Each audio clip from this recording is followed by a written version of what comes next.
Still on that particular story, let's speak to legal analyst Melusi Xulu, who joins us live now. Thank you so much, Mr. Xulu, for your time. I mean, the JSE resolving to advise the President that the Deputy Chief Justice is suitable for the appointment to the position of Chief Justice. Your reaction? Good evening to you, Bongi, and to the viewer at home. Thank you for inviting me again. I think it's a great development for the South African justice system.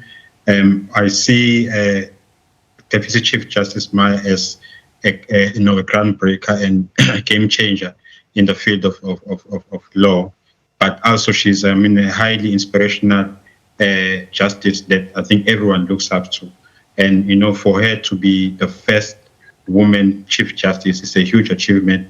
Not only women but Black women. I was just checking that the first Chief Justice was appointed in 1910, so 114 years later, we have a Black Chief Justice that is coming up. And I think that is a great achievement for the country in the democratic dispensation. And, you listened to her interview earlier on. I mean, she's been here before and she at some point gave a very solid interview. And she now says, fast forward, she's had a taste of the workload at the Constitutional Court, and it's quite a mammoth task. Let's look at that interview in 2022 in comparison with the interview she had to go through today.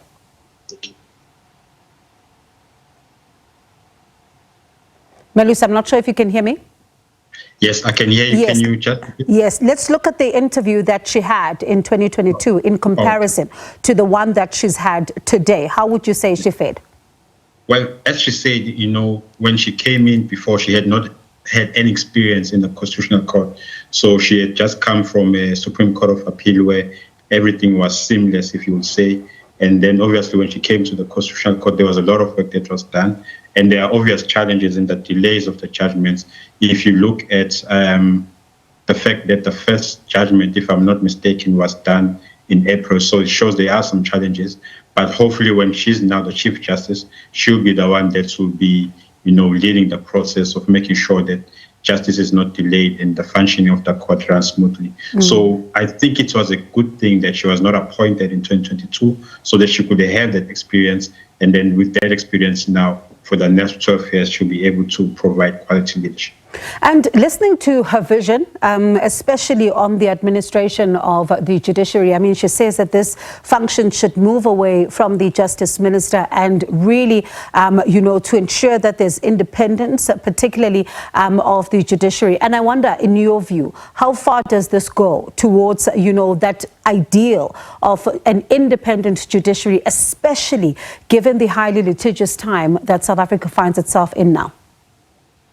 I think, practically speaking, she's correct, because for the judiciary to function properly, if they manage their own budgets and they're able to be more independent, if one would say, it will make them to work much more faster and much more smoothly. So I think what she's proposing will be a good idea. It's innovative and it's going to make sure that the courts are functioning properly. But we will see how that proposal is taken.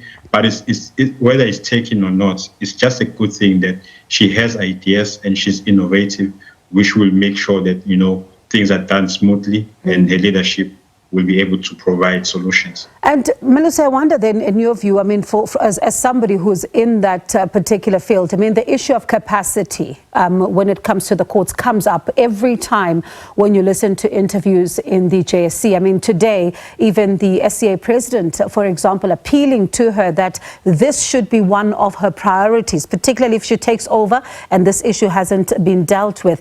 In your view, is this an issue that is receiving sufficient attention? Because if one keeps on hearing about it in each and every single interview, it may signal that it may not really be receiving adequate attention.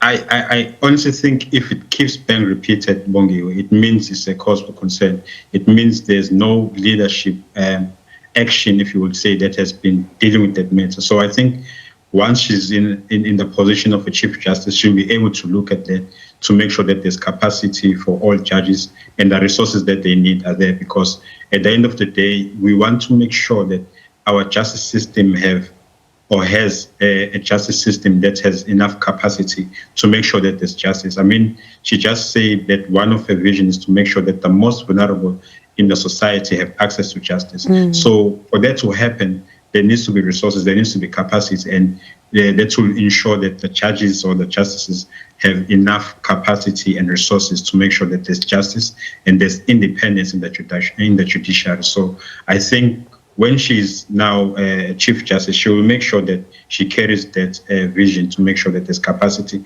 and hopefully the stakeholders will collaborate with her to make sure that that vision is achieved. And I was going to, get to that point next to say that what does it mean then to an ordinary South African who needs access to the justice system, especially if they're now going to be getting, some of these backlogs, but also there's these capacity issues that may render the system unfriendly, to them as well? Well, if I look at it from a practical point of view, when as a person who's been practicing for some time, look, for the most vulnerable, if we are honest, there's not enough access to justice. There is a measure of justice for some, but it's not entirely there. I mean, there's still this issue that if you have money, it's easy to get justice. For example, if you are well known, you will get bail on the same day within 2 hours. But if you're not well known, the bail will be postponed for 3 weeks or 4 weeks. So that shows that when it comes to justice, how people are treated is not equal. So hopefully, when she comes on board, such things will be done. But I think it's also up to us as the legal practitioners and all other stakeholders to make those things to be heard, or to make an awareness of such issues, because you can ask any attorney who works with the people on the ground. For some, there's no justice.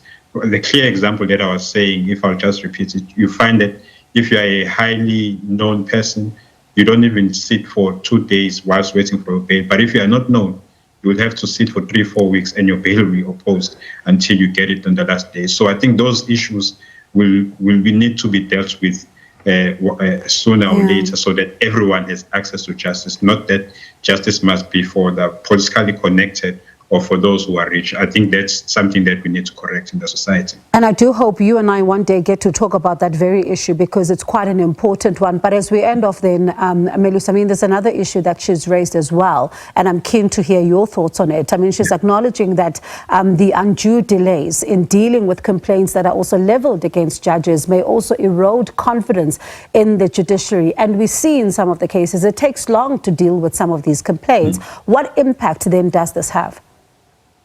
Look, it means that if there's a complaint against a judge, there's not enough attention that is being paid to that. And obviously the confidence that us as a society will have on the judiciary when they don't deal with the complaints that an ordinary citizen will have, it doesn't look good. Because when we say everyone is equal in the society, it means even if you're a judge, if there's something that is not correct that you're doing, I have a right as an ordinary citizen to lodge a complaint, and it has to be dealt with swiftly.